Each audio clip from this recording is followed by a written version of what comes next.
Folks, what it do? What it do? Team No Sleep in the building. Goodness, I know we starting a couple of minutes late, but that's my fault this week. Good Lord, I got wires hanging all over the place. I'm looking at them and say, Montel, pray for you, boy. Pray for me. I got you, man. I got you. I ain't Okay. I ain't gonna throw you under the bus like you do when I'm a little late, but See, I'm gonna give you there I'm gonna we give you a don't start pass. like that. We haven't even been streaming for 2 minutes, and you already just throwing up. Nah, okay. Don't make me look bad. We got somebody sitting in the green room, but listen, how you doing? How you doing? Talk to the folks real quick about tell them what Blessed, man. I'm blessed as usual, man. Glad to see another day. All this madness going on in the news and stuff, man. I'm just happy, that we get an opportunity to do our show again and bring some light on some of these stories that's going on. Yes, sir. Yes, sir. Listen, man, we're not going to mess around. We're going to go ahead and get focused. We're going to go ahead and get moving. As always, we got some topics that we want to get moving with y'all. But Marta, I'm going to let you go ahead and do the formal introductions to the man behind the scenes and let folks know who we got coming up. Absolutely. We got retired NFL player, former 1998 Pac-12 Player of the Year, Heisman Trophy finalist, the man that put Oregon on the map. They don't want to talk about it, but he put Oregon on the map. He's probably was one of the guys that helped transcend quarterback in the college. From definitely from an African American standpoint, he was a unicorn back in his day. There wasn't too many like him. Without further ado, let's bring out Akili Smith. He didn't call the man a unicorn. Listen, come on, now. Come on. Now. He didn't rather call him a unicorn. Boy, I see. Okay, and we gonna leave that alone. Go ahead now. Come on now. I'm gonna be truthful. Hey, there wasn't when Akili played at Oregon, there was not a lot of guys in college football that looked like him that played like him. Let's just keep it honestly. That was I appreciate that. Before those other guys, before the Michael Vicks, before the Cam Newtons, before the Donovan McNabb, before all of them, it was Akili Smith that set the tone, and he transcended the way football was played in those days. So I don't think he gets enough accolades for that. The man has an impeccable resume. People want to try to talk about his NFL career that was kind of short tendered, but up until that point, and even beyond that point, he achieved what not even 1% of this world does that plays football. He's already achieved it and done it, been there, done it. So I think we need to give him his flowers while he's still here. And I know the brother knows his X's and O's. Yeah. Like I said, he was one of the most talented quarterbacks he played in this time. So we got to salute to that, man. Look, definitely. Look at you better than Steve Harvey over there. But I don't know what to do. You bring it on real. Appreciate you for being here, brother. Listen, if you don't mind, Montel can definitely do the 30,000-foot level. But can you tell folks who may not know who you are, kind of your origin story and kind of where you are right now, and just who Akili Smith is, if you don't mind, man. Yeah, just born and raised in Southeast San Diego. I played my youth ball at Skyline Park under the Pop Warner tenure. Now you got AYF and you got King Conference. You got so many different conferences going on right now. But back then, Pop Warner was cash cow, and then from there, I ended up going to Lincoln High School after my dad bounced me around a little bit. I played minor league baseball for 2.5 years, got drafted in the 7th round with the Pittsburgh Pirates.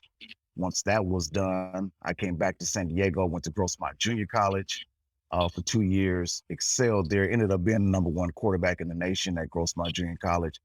And that's when Coach Bellotti and Coach Peterson came to a practice and sold me on the opportunity to be a quarterback at the University of Oregon. Once that was complete, we had a nice year at Oregon. I believe we got blown out in one game. That's when Arizona had that Desert Swarm working out there with Chris McAllister and those guys. I mean, that defense was vicious back then. They don't get a lot of credit. Hopefully Arizona could get their act together. I actually like Coach Fish. My family likes Coach Fish. And then I was able to be the 3rd pick in the NFL draft to the Cincinnati Bengals. Yeah, listen, man, don't be humble now, right? Because you said a couple things. Now, I want to make sure folks don't just gloss over that. Man said he was drafted by the Pittsburgh Pirates. That's baseball. And this man was Bo Jackson before Bo Jackson. Right? So definitely. So let's talk a little. I know we're gonna get into some key stories, but I'd love to talk about just that whole aspect, right? Being your Twitter account says triple threat, right? Just the fact of being excelling at that level at these sports at the same time. Talk to us a little bit about that, right? Having the opportunity to go into Major League Baseball, but then decided to go into the National Football League. And then, like you say, day one, the first night, getting your name called, right? What 15 minutes later? Right? Yeah, I mean, yeah, that's huge. Anytime you got an opportunity, yeah, to get drafted in 2 sports, man. I don't like to brag about it, but there's not a lot of people that can say they got drafted in 2 sports. Yeah. You know, and chasing those dreams in baseball was my dad's dream. He made a bad decision, ended up going to the penitentiary. He had to lay down for 3.5 years, and when he got out, that's when he came and got me. And I was kind of chasing his dream, which was baseball, but ultimately I wanted to play football. You know, so I spent 2.5 years trying to hit that curveball. And like Tony Gwynn always said, if you're a good curveball hitter, you can see that dot on the curveball. Yeah. You know, for me, I could never see that dot. So that's why I had to go back to football. But it was a great experience. You know, anytime you get opportunity to get a contract at 17 years old out of Southeast San Diego, you can help your family out a little bit. It's definitely a blessing. Awesome. But let me acknowledge this comment here. This is my mom, but Mom, that's the wrong Oregon. And he was a duck. We gonna be beavers. So that's why I didn't wear no OSU gear, right? I didn't wear none of my orange and black right now. I didn't want to have you going through no fits or nothing but that. Yeah, don't do that. That. Well, I tell you, let's go ahead and get into it, man. Right? We always talk about kind of the social impacting story of the day, but I'm gonna throw you a curve, man, because another one came out this morning that is unfortunate. And since I'm up in Sacramento, I kind of want to talk a little bit about this and just get some awakening to this, right? So where are we at here? Former Sacramento Kings player Caleb Swanigan, I believe is his last name. We lost him. We found out that we lost him this morning. So again, wanted to give some shouts out to his family and the people that are around him. Let me make sure. Oh Lord, let me get the right screen going. There we go. 25 years old, right? That's a shame. Wow. To lose someone that young. Sacramento Kings basketball player who just found out again that we lost him. The team made the announcement this morning. I know some folks that went to Purdue and we're also just kind of brokenhearted about this, but some terribly sad news, and just wanted to give some homage to that since that's coming here from my hometown. Yep, no question. Yep, that's sad. I mean, that's sad that sad that situation happened, especially for such a young man, such a young talent. Yeah, talented man. Able to make it to the league, and like you said, trying to guys trying to do right, and something like this happens. I mean, we never like to hear these things, but prayers to his family. His family and his friends. Right. Obviously for strength. Praise to the Kings. I think he also played for Portland as well. So pray to all those guys that supported this young man in his journey. So, I hope, like all we can do is pray for his family, hope everything is okay. Yeah, hasn't been any identification in terms of what happened, but again, at 25, something's way too young, right? So, so way too hopefully we can find out what it was and probably prevent someone, the next person, from that early age of so. Deshaun Watson, brother. We oh man. See, there you go. We didn't talk about this. This brother has gone from 5, 10, 18, then gone up to 66. Now it's gotten to the point where his attorney is saying 20 of 24 lawsuits have been settled. I'll put them in air quotes right there. This is worse than the nightmare, worse than a soap opera. It's not funny. It's coming out as well that we're seeing onus responsibility on both Deshaun Watson himself and on Houston, right? Just knowing kind of the pattern and knowing the way that things were probably going down. Again, not making any assumptions, but just saying, just knowing that there was probably something going on that probably should have been nipped in the bud, so to speak. Talk to us a little bit about what your guys' thoughts are about what's happening right now, and when you see this news that's come out, 20 of the 24 lawsuits filed against Deshaun Watson have now been again settled. Keep go ahead, keep going. Okay, go ahead. Oh, okay. Yeah, because go ahead. Yeah, for me, the way that I look at it is, it seems like everything started to happen when he wanted to get out of Houston. Yeah. right? So that's kind of when things started to kind of kick off a little bit. The next Explain thing that a I little bit. read, Go a little bit further now because you've been in that locker room, so you can talk a little bit more, right, in depth about this. Talk a little bit about what you mean specifically by that. yeah, from what I'm reading between the lines, because we've had some meetings in Cincinnati too, where it was me, Takeo, Big Willie, Corey Dillon. We met with management and we talked about the proper food. We talked about uniforms. We talked about all kind of stuff that we can do to try to help the Cincinnati Bengals organization. And obviously they didn't listen back then. So from what I was reading and trying to gather, it looks like Deshaun Watson was having some communication with the front office. The front office didn't like what he was saying. Deshaun Watson decided to get up out of there and said, go ahead and trade.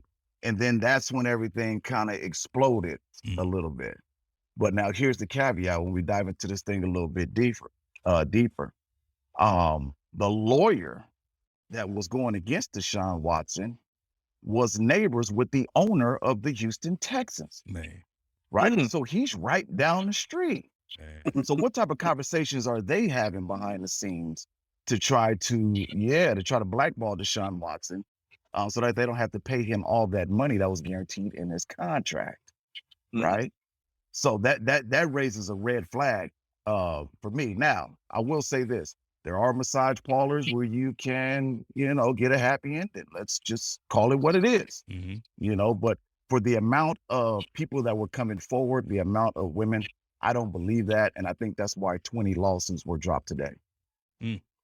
You're right. My question to Keith, my question for you, knowing Deshaun Watson is that high profile player, he's the face of the organization by all means at this point. He had whatever 24 cases, 67 accounts.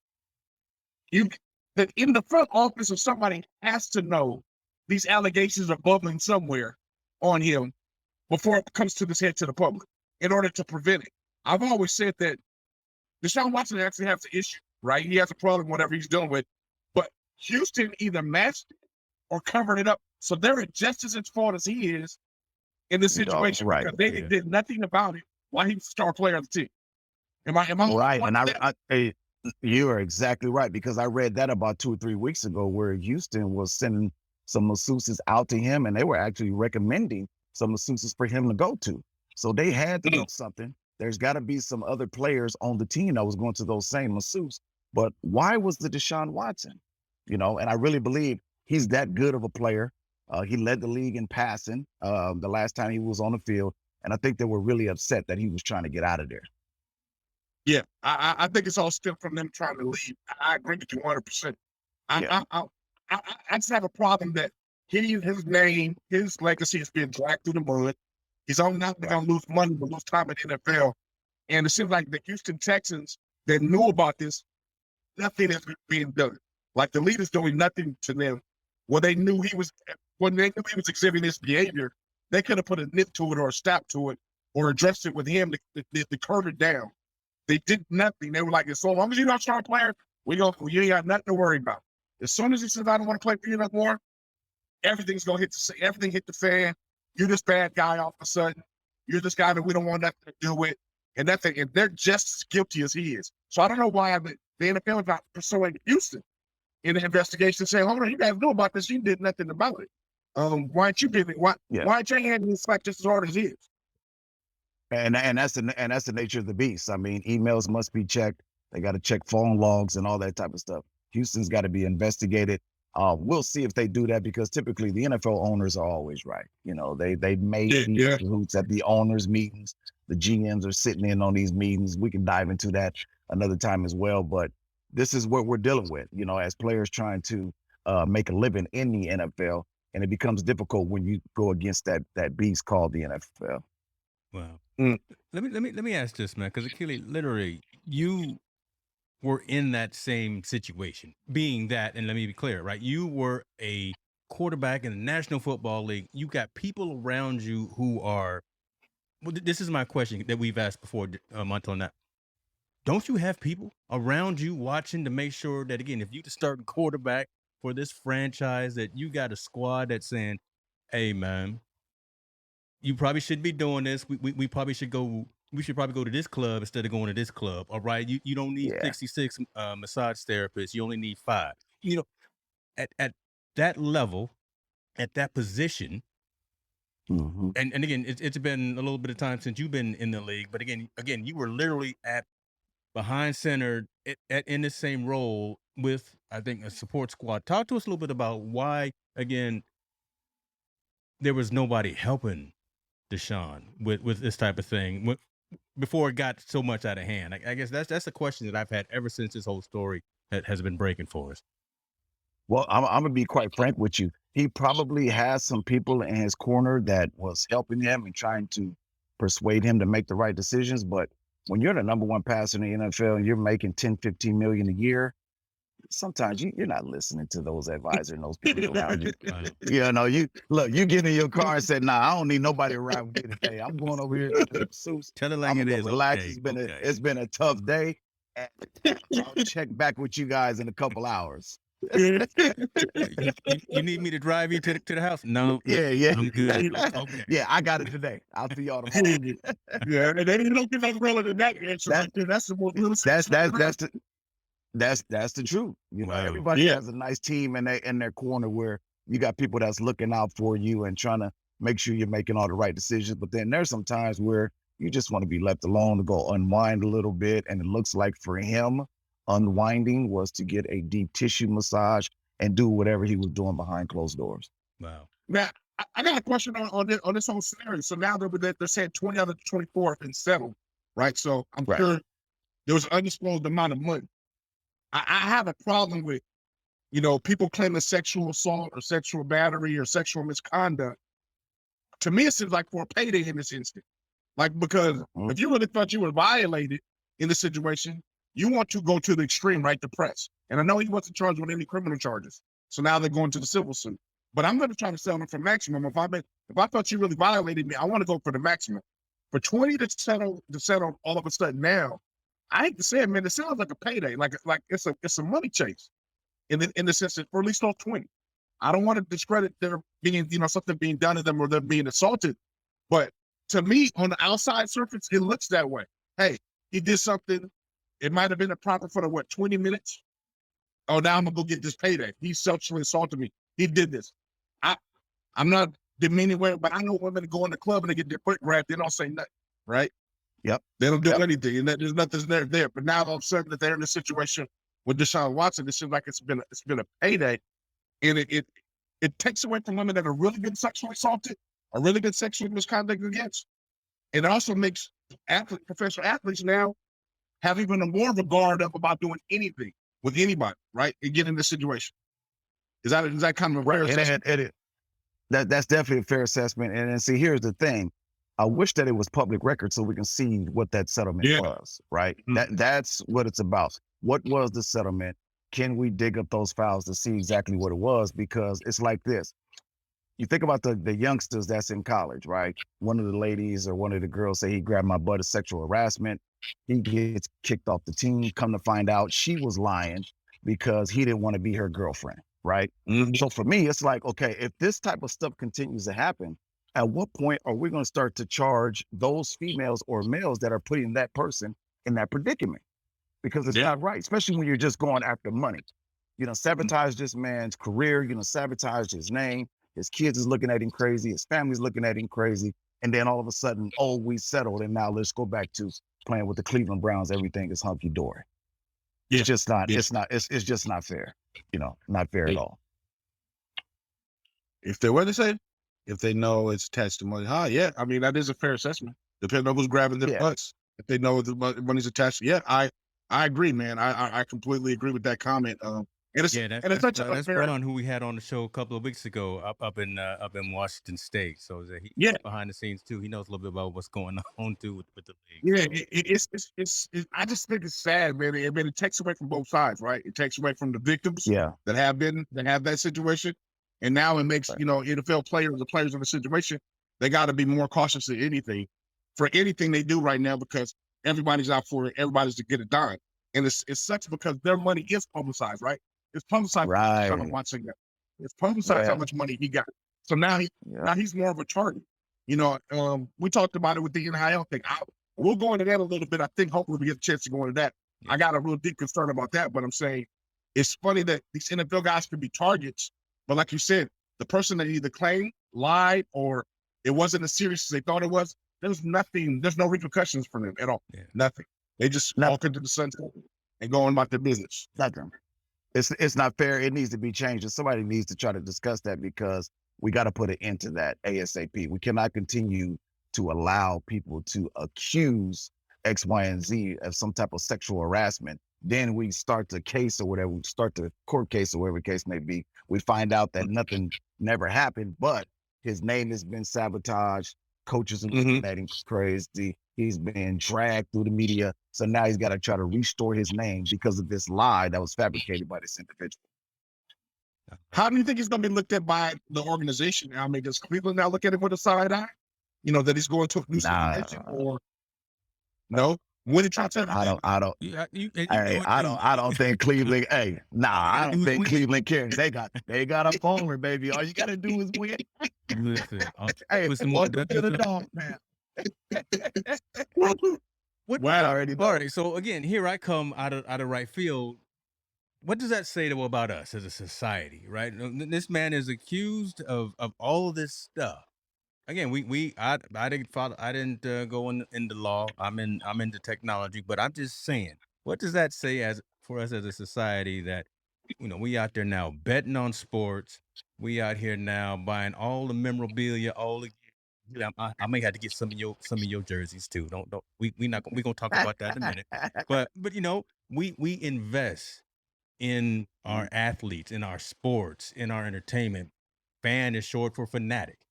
All he got to do is get out there and run up and down the field. All he got to do is throw a few touchdown passes. All he got to do is win.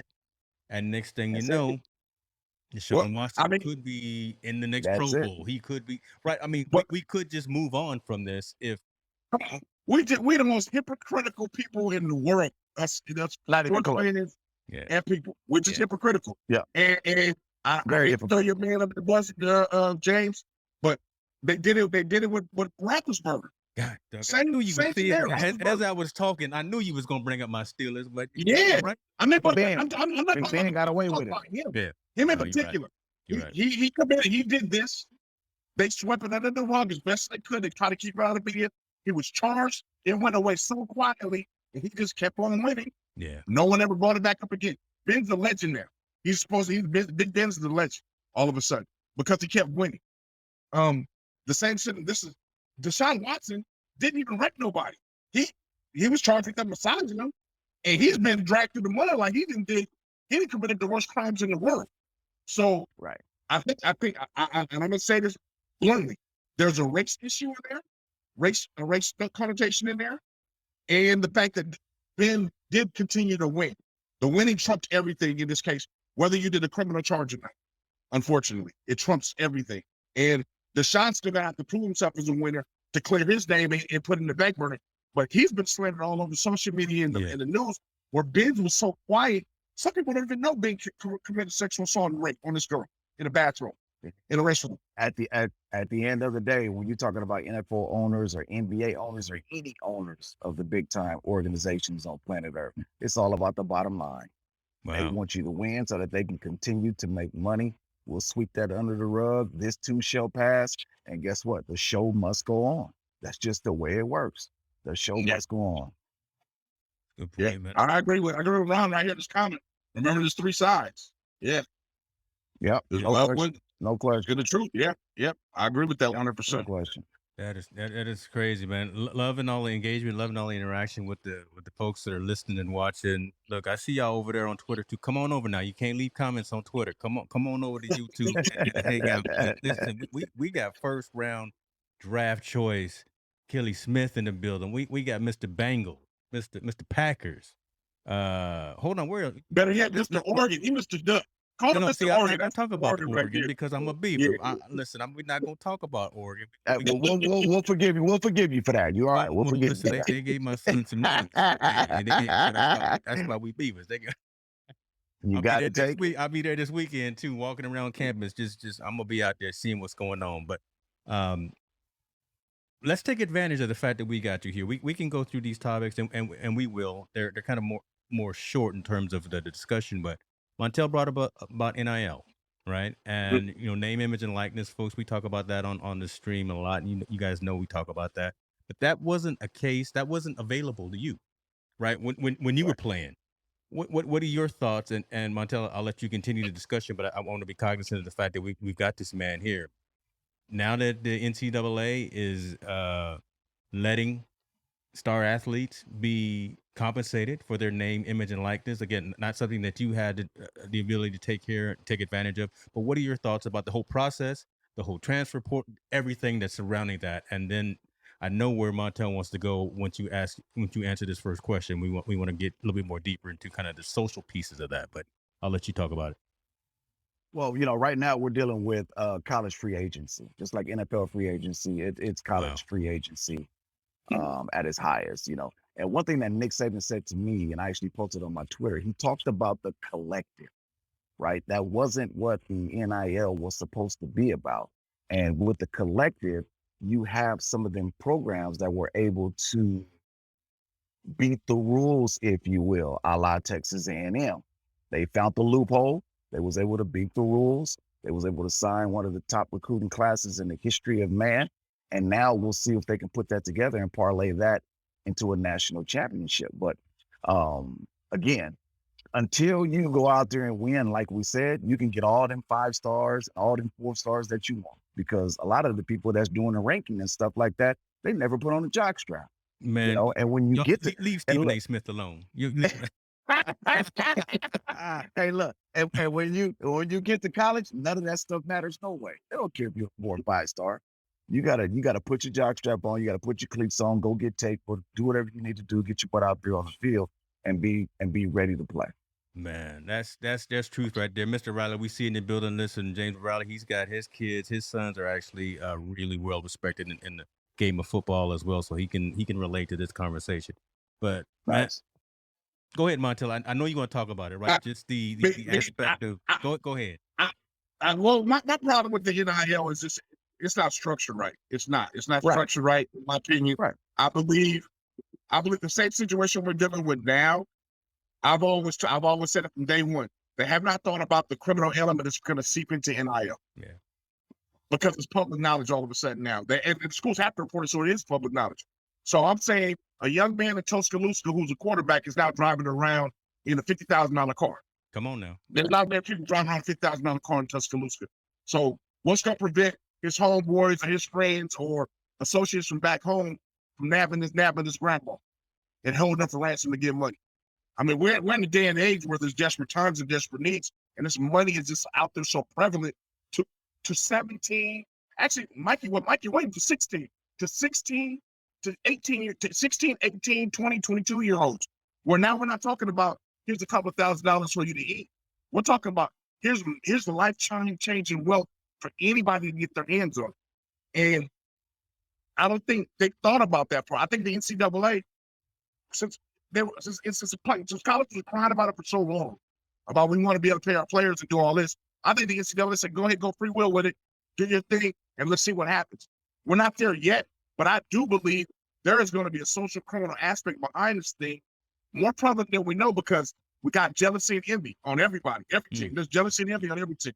There's jealousy and envy on people that when you made it and you didn't make it. I'm sure, Keely, when you were able to go off to the pros, there was people hating on you. People were talking bad about you, So it's 10 times worse than it was when you did it now, because the accessibility. I just have that problem with the structure because there is no structure around it right now. What are your thoughts about that? Well, here's the other thing that I would say about it, because even in the NFL, you can find different businesses that you can partner with. And then on Tuesday, you can go have an appearance at a Mercedes-Benz dealership, at a Ferrari, in hopes of selling a car while you're taking pictures and doing autographs. So again, I would love to kind of see what type of deals that they have as far as getting these cars. Is it your car or is it a loaner car? You got to turn the car back in after the season. You see what I'm saying? Because the stories that I'm hearing with some of these big numbers, and some of them are fabricated, some of these guys haven't been paid yet. And that's the God out of truth. That's millions on. They have not been paid yet. You got some guys that have been promised 20,000 pieces of NFTs and then the booster is going to buy the NFT from you to put in your pocket. That stuff hasn't went down yet. So it looks pretty good on social media. I know some people who haven't been paid yet. So we'll see what happens with this NIL stuff. Yeah, I know you're right on that. I know I've seen some people that they haven't been compensated for what they're saying and all that stuff. I'm saying the way it's structured, the way the NCAA has structured it, or it's structured right now, it's dangerous. It's dangerous right now. I believe it's a danger. You're mixing a bad cocktail with this situation. Now, I do like the team NILs, where teams are selling their image and likeness in order to help pay all the players. I think that's excellent. I think some of the teams are doing it. I think LSU was the first team to do it. They're doing it the right way. Yeah, they're doing it the right way. They're paying all their players. So that's a great thing. I have a really big problem, man, with some of these players, like I said, getting this kind of money at this young of age with very little. I mean, we already have a hard time when guys are first drafted, teaching them how to manage money, how to do these things. I can't only imagine a 16-year-old, 17-year-old, 18-year-old coming into $800,000 or having an $800,000 deal with somewhere along the line was promised to you. How do you navigate with that? And also, what about when that first play, when the price is too much and he fails? What if this high prospect gets all this money and all of a sudden he's not productive on the field? We haven't even talked about that impact yet, which could possibly happen. What is that going to do to a team or to a player? Because we just know USC just signed a big NIL deal. One of their players signed a big NIL deal. What if he's not successful in this film? Tell me what you think. What's going to happen? You've been there. What's going to happen if he's not successful? Yeah. That just happened with Spencer Rattler. Spencer Rattler signed a huge deal. And next thing you know, Caleb comes in, he's balling. Spencer got a transfer out of there. Caleb gets a deal at USC. And now Oklahoma is shopping for another quarterback. We could talk about DJ Ukulele, another millionaire. Again, we got to be able to see the books. We got to be able to see the contracts to make sure that these youngsters is getting that money. But he was another one that didn't have a big year like they expected him to have. So, from that perspective alone, I think it's very dangerous with what they're doing right now. You're right. The NCAA must step in and regulate some of the rules and stuff like that. But hats off to Texas A&M, man. They found the loophole. They was able to discover some money from some of them boosters. They got them youngsters into their school. And let's be quite real about this. Been doing it for years, baby. Oh, they did prior to the NIL. SEC been doing it for years. Yes. So now I think Big Nick is kind of upset that the rabbit is out the hat because now some of the other schools have been able to keep up with him and get some of them 5 stars to come to their program. I got a quick question before you interject, Jack. So with that being said, you just said it. I've always said bigger markets are going to start to swallow the small markets. And I think Nick Saban sees it writing on the wall. Like, if Texas A&M and USC can give all this money out, there's no way the boosters of Alabama are going to be able to match in the long term with the Michigans, with all, because that money there is super long.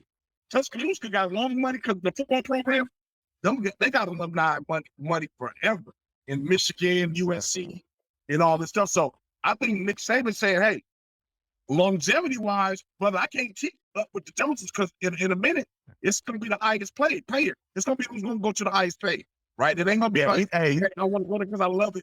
No, it's I'm going there because they're giving me $1 million off the bat, off the rip coming out of high school. That's why I'm going there. So I think Nick Saban just seems to writing on the wall, like, in 5 years, brother, Alabama might not be top of the field because they can't pay everybody. Yeah, I think he's calling it out, and I think he's calling his boosters out. And to be quite honest with you, when I'm an Oregon Duck, when you got Uncle Phil behind you and he's worth $60 billion, if he wanted to, he can buy every 5-star on the planet, every ball in the transfer portal. But there's a reason he hasn't done it yet. You see what I'm saying? As his lawyers are probably looking at what's going on with this NIL stuff. I would agree. That's that old money, right? Listen, old money. That's that old money, right? That's some of that old money. Nothing wrong, but it's interesting. Because you brought up a different dynamic than we've typically talked about, right? We typically talk about in Montella lead that discussion about the social element, about the unfortunate criminal element. But you talked about, listen, some of these cats haven't even gotten their checks yet, haven't got their NFTs yet. So they're out there doing the thing.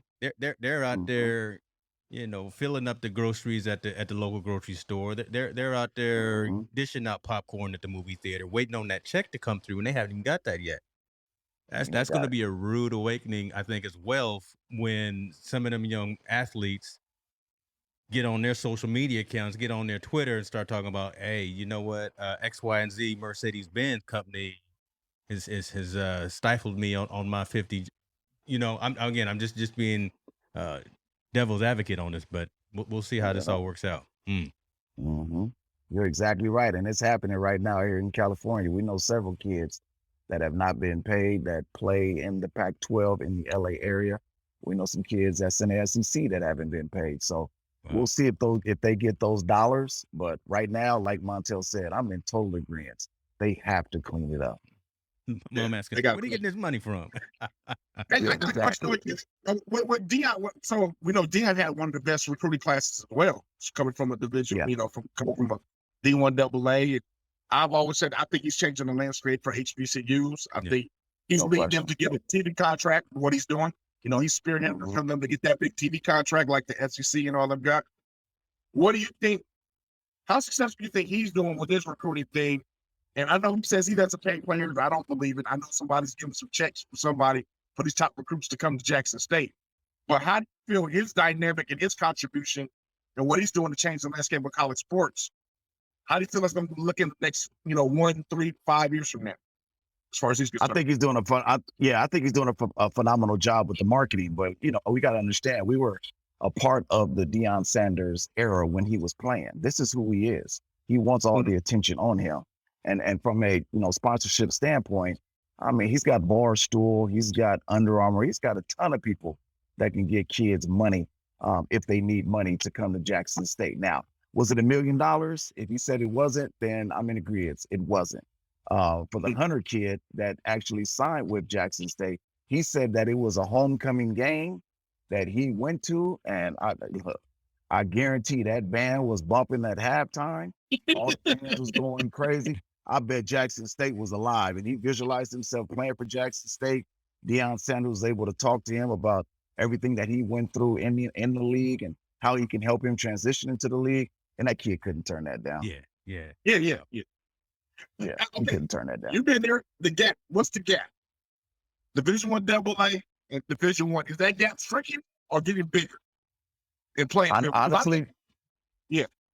Go ahead. Yeah, it's definitely shrinking because now you got a lot of NFL guys that are now going to the league from D1 AA, D2s, and now that Prime is at the HBCUs, they're gonna start getting some combines and stuff like that to start showcasing their talent. Because at the end of the day, it's always maybe, the Power Fives want a guy that was 6'2".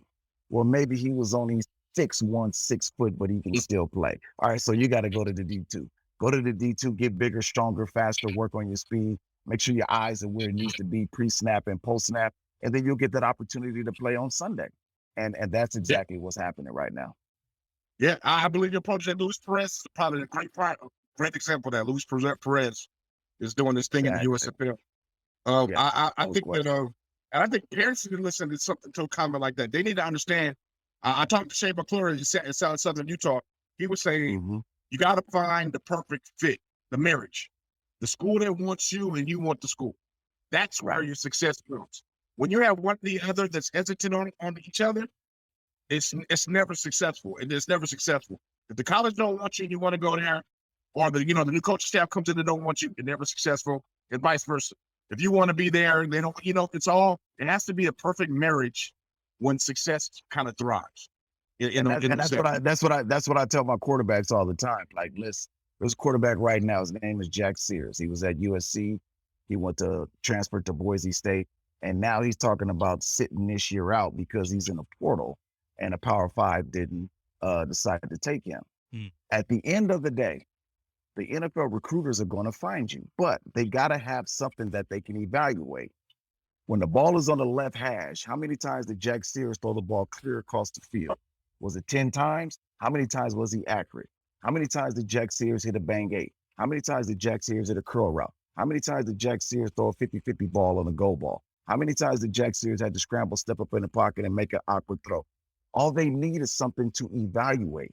And that's what I'm trying to tell these guys. You know how it is, Montel. We struggle in San Diego to try to convince these guys to go D1 AA or D2. Nah, man, I'm just going to go JUCO. I think I can play Power 5. But here's the thing. Because of the portal, you can go D2, D3, D1 AA, get bigger, stronger, faster, jump back in the portal, and then try to bump up. And they still won't listen. You know, so, I mean, go ahead. You said you hitting what recruiting one-on-one things we talk about all the time. I think parents, kids, and even just being a social aspect, because these kids on social media, that social aspect right there, kids got to understand the process. Remember, in college football, there's only 125 teams, right? There's only 3 quarterbacks on each team. So you got to be the top 300 quarterbacks to go make a Division One squad. Top 375, right, to be a Division One squad, to be, for exact numbers. There's only 300 starting. That means you got to be better than the top 300 that are there already. And from that 300, it shrinks down to 32 if you want to go in the NFL. So 10%, you got to be part of the 10% rule in order to get in there. And I think most kids, 90% of kids aren't developed yet to go at that level.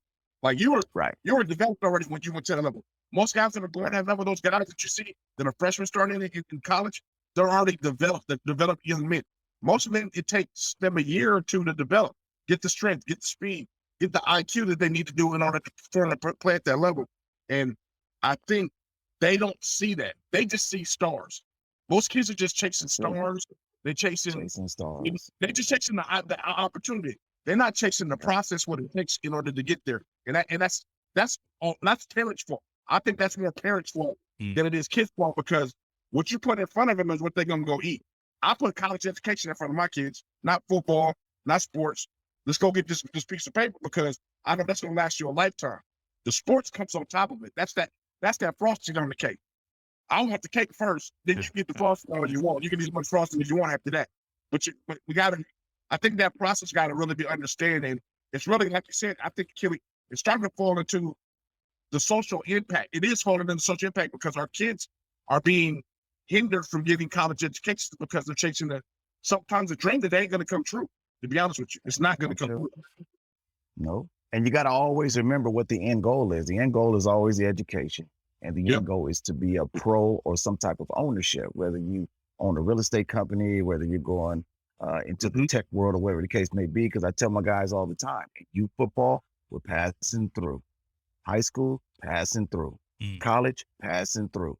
Now we're in the pros. You got to start making some decisions. You're going to be part of the 1% in the NFL, or you're going to try to be a part of the 1% in the working world. You're going to try to get your salary to 6 digits, where you're doing something to provide for your family. And again, Montel, you got some guys that listen and you got some guys that don't listen. So I look up all the time and I get phone calls all the time. Coach Smith, can you help my son with this or help him with that? I'm just shaking my head, and guess what we do, Montel? We pick up the phone and help him anyway. We done told him exactly. We done told him exactly what to do.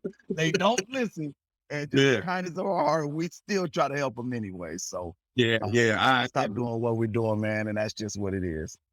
Yeah, absolutely. Let's tail it off of that, man, because I don't think we touched on some of the things that you're doing today, right now, Akili, right, with the kids and out there and getting them right and getting them ready, right? So talk a little bit about the camps and the things of that nature that you're working on right now. Yeah, we got a camp coming up right now called Senegal Spotlight, and Montel has helped with that. Montel has always been in my corner with anything that I'm doing, and we want to start ranking some of the kids in San Diego and creating a platform that we can use to help these kids get a college education. Outside of that, I've got several quarterbacks that are in college right now. I think the number's at about 15 or 16. Hopefully they can have a good year this year so they can start to transition into the NFL. And then we can start the business aspect of life and teaching them the right decisions to make on and off the field. And yeah, my son is right there. I'm looking at the Twitter right now. My son is coming up. I'm extremely happy about that. He's creating some buzz on Twitter. Don't be modest, bro. Hey, wait, don't be modest. We told you to don't be modest around here. Hey, we're here first. DJ will be the #1 quarterback in the nation by his senior. Why The not? #1 Wow, quarterback that's in big. high school football his senior year. James, I seen this kid when he was young. He's in junior high. He's throwing the ball. It's like, oh yeah, he's gonna be a little. He's gonna be good. He gonna be all No, right. Yeah. he a freshman. He's 6'5" as a freshman. What y'all eating down there in I was Bro, down there last weekend. What y'all And he can swing. And he can sling the rock, man. He can swing the rock. I'm telling you. I know people. You know. I know they always have these non-committable offers go out and all this thing. But I'm gonna give you as a father and his roles, because we talk about a lot of stuff. You're like, bro, I'm not going nowhere till I get DJ right, ready to go. Yeah. And there, he will be the #1 high school prospect his senior year. I'm telling you guys that right now. He's just guy. And look, Montel, I'm not gonna lie to you. The guys that I've talked to in the NFL and in college, when they say that they don't have the opportunity to spend time with their kids, they don't have the opportunity to go pick their kids up from school, drop their kids off at school, go to their youth football games and stuff like that. I wasn't gonna put myself in that position. You know, I've seen Jeff Tepper sit in the office from 6 a.m. in the morning to like 11 p.m. at night, to where guys are pulling out mattresses and sleeping in the office. Wow. Wake up, go jump in the shower, brush your teeth, and now we're going to go have some breakfast, and we're doing it over again. The wife comes on Saturday, gives them a kiss after the game or whatever the case may be, but they are stuck in the office because guess what? Big business requires you to be at your desk to win football games. And I didn't want to do that with my family and my kids. Yeah, man. I remember we talked about all that, like, wow, I could be worth the next level and all that stuff. And you always express that to me that you would never do that to your son. And I commend you for it. Because I know a lot of people, like we said, we know a lot of people in the business that does do it. But I could see him maturing. Like I said, I remember throwing him only 6th grade. Like, oh yeah, he's gonna be cool, he's gonna be good. And now to see him, he's a young man. He's a young man. He's a 6'5". I think he's 6'5", 190, right? 6'5", 190. Yeah, 6'5", 201 is what. Come on, 201. There's something in the water down there. Yeah, give me the one. Give me the one. Yeah, I can do the one. He's only 14 years old.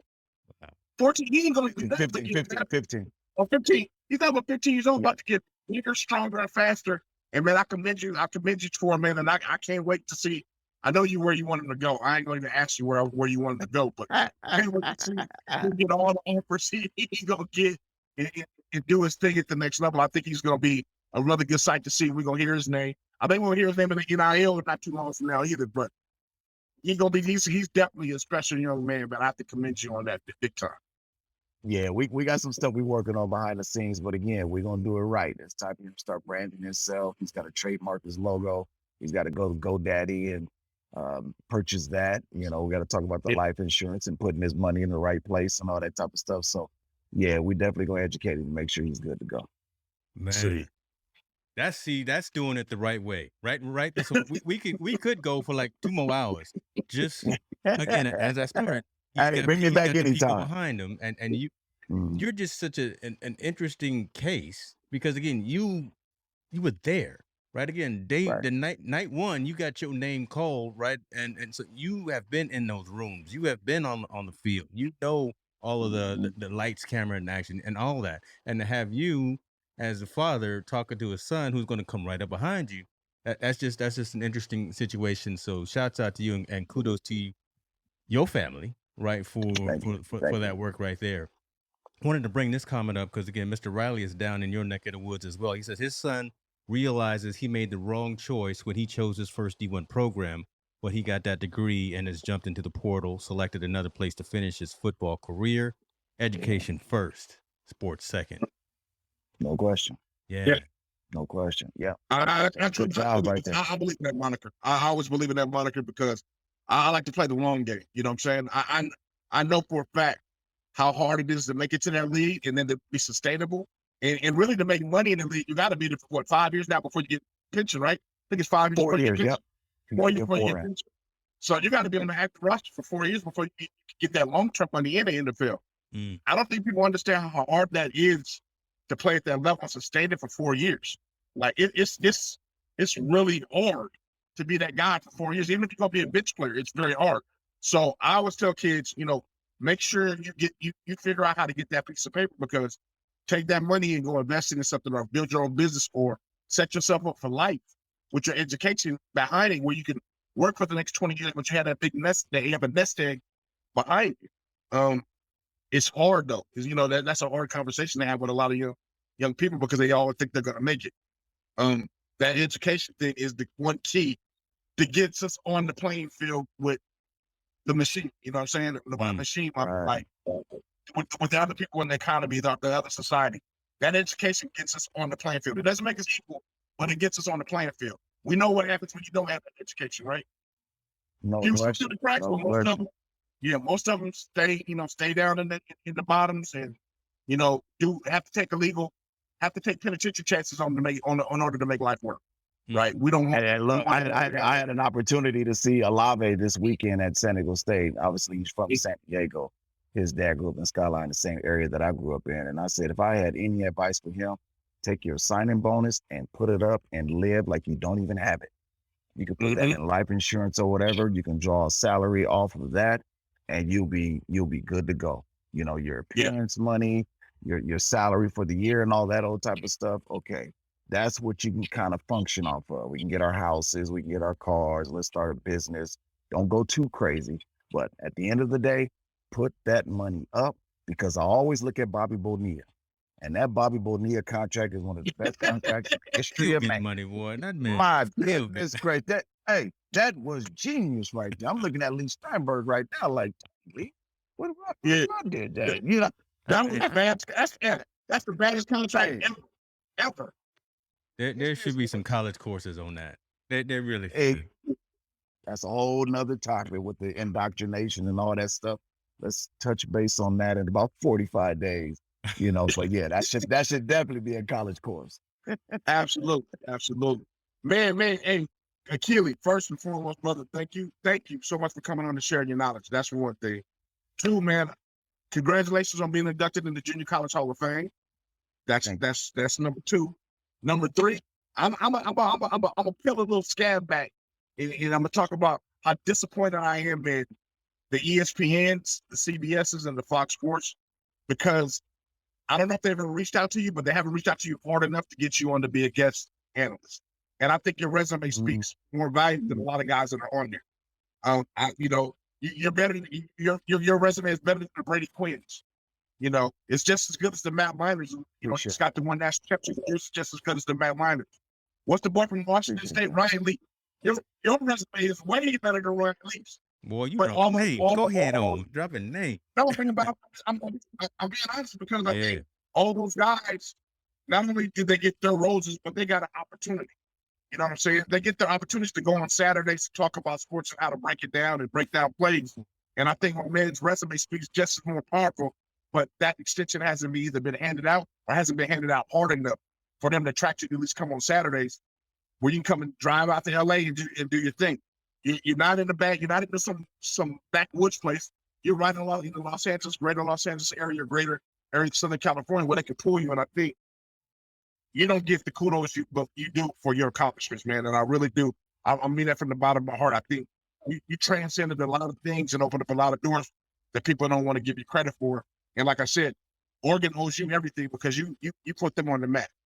Before you came there, Oregon, everyone was watching Arizona and USC. Akili Smith stepped on the scene, and now Oregon's on the scene, and they ain't fell off the scene since. So, man, congratulations with all that. For real. Yeah, thank you, Montel. I appreciate that. Appreciate it. Absolutely. Man, this is what it's all about. Glad we had the opportunity to have you on and talk. I like what Mr. Riley said. Yeah, and bring Coach Smith back soon. Listen, yeah. You got. I always say, anytime you got keys to the front door. Just come on in, right? Just don't eat all the food, but you can come. At any time, and then let's chop it up, because there's so many more items that we could have discussed. And again, just someone from your perspective to hear what it's like, again, in that locker room, behind the scenes, going through the process, which we talked about. Would love to hear that, especially for the youngsters. So someone like James Riley, right? He's out there coaching as well, and his sons are out there playing the game, so he's got an intimate knowledge to what's going on behind the scenes. So let's see what we can do and keep that moving. Akili, tell Okay. folks where they can find you moving forward, man. Because I'm definitely gonna put a couple of links, like your Twitter account and some things like that, in the description. But tell folks where they can find you, man, moving forward. Yeah, definitely on Twitter. You can find me at Akili Smith. There it is right there. And then I'm on Facebook under Akili Smith as well. Be careful with the Akili Smith page on Instagram. I have been hacked. So I'm in the process of trying to Oh, get okay, that hold back. on. But So that's not I'm you, not because when I that went and looked at it today, I said, "Who is?" somebody I'm hacked me glad you with a said that. female I'm glad picture. you said that. Yeah. I was like, wait a minute. You notice I didn't put it up. Nah, nah, that's not me. So look, I had to put my face all on the screen with Instagram and to the side and turn it that way. So I'm in the process of trying to get my Instagram back right now. Trying to get it If it doesn't verified. happen, then I Okay. got to start it. Yeah, I'll get it back. But I'm not hard to find. I'm on Twitter. I'm on Facebook. DM me anytime. I love talking about life, football. It doesn't matter. And if I don't have the answers, I will try to find the answer for you. I love it, man. Love it, brother. Appreciate that. Listen, Montel, tell folks, man, right? Every Tuesday we come on, we try to talk about the social impact of sport. Yeah, absolutely. You know, we try to bring the real and bring different perspective, and always look through that another person's lens, right? This time we got to look through a professional athlete's lens. Yes, sir. How it's supposed to work and where they go in his perspective on things. So, man, we're just trying to bring a different, a different twist to the podcast game. So we, Look, we so hit them make here, things and better. then on Sundays, listen, was it Sunday mornings? You got straight from the horse's mouth. Talk to them now. Step from the horse's mouth, Lord, man. let me get you right. I wasn't planning on using this. Yeah. Straight from the horse's mouth, because we cutting out the middleman for information. That's bottom line. That's what it is. I'm connecting, coaches and trainers like Akili, which I will have on the show. If he's still on, he'll be coming on the show soon. But I want coaches, trainers, and people administrative in colleges to tell kids the process and get them to better understand the process, what goes on with recruiting, what goes on with administrative, what goes on with your academic education and in your compliance and all the whole nine. Everything they have to do, what you want to win up to the next level. I want to be able to have it here on this show and be able to connect the dots for kids, so they don't hear from a relative that used to play, or they don't hear from a coach, or they don't hear from somebody else. They can hear directly from a guy that's in that profession. Yeah. Hold on, Akili, he logged off. Oh, he logged off? Yeah, where he at, man? He's supposed to be behind this brother, man. He My threw brother jumped. It's all good. he threw with us. Jim, I just saw your comment, man. I don't know why they flagged that one. I'm gonna change your access on the channel, brother, because I'm gonna make sure you don't get blocked like that. So I just saw your comment. I appreciate you. Listen, folks, we out. Stay well. Take care of yourselves. We will be back. Listen, Keone. Okay. Parents need that information. Yes, sir. Thank you for joining. Thank you for joining us as well. Next Tuesday, we got another topic. We didn't talk about any of the other topics. We were going to talk about the Brittany Griner thing. We were going to talk about what else were we going to talk about? We're going to talk about homeboy, the swimming dude. They banned him now. They said they can't. That was going. So that still be fresh next week. So next Tuesday, 6:30 p.m. Pacific time, folks. We with you. We out.